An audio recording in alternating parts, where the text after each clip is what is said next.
என்னை பொறுத்த வரைக்கும் ஒரு தீர்க்கமான முடிவு எடுத்திருக்கேன். தமிழகத்திற்காக, தமிழகத்தில் உள்ள மக்களுக்காக, நம் கழக தொண்டர்களுக்காக புதிய களத்தை காணப்போகிறோம்.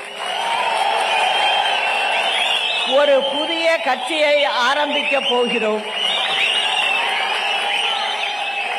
இது ஒரு திராவிட கட்சியாக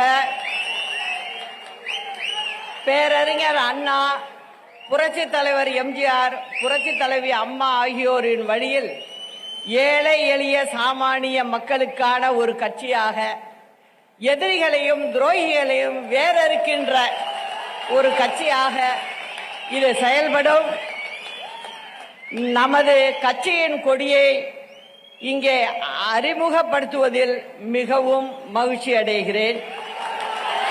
இது கருப்பு, வெள்ளை, சிவப்பு வண்ணத்தில் பேரறிஞர் அண்ணா, புரட்சி தலைவர் எம்ஜிஆர், புரட்சி தலைவி அம்மா ஆகியோரின் உருவத்தை தாங்கி நிற்கின்ற ஒரு கொடியாக பட்டொளி வீசி பறக்கும்.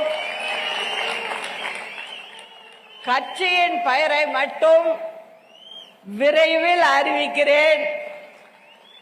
இதில் எந்தவித மாற்று கருத்துக்கும் இடமில்லை என்பதை அனைவருக்கும் உறுதியோடு தெரிவித்துக் கொள்கிறேன். களம் காண்போம், நம் இருவரும் தலைவர்களின் பொற்கால ஆட்சியை அமைப்போம்.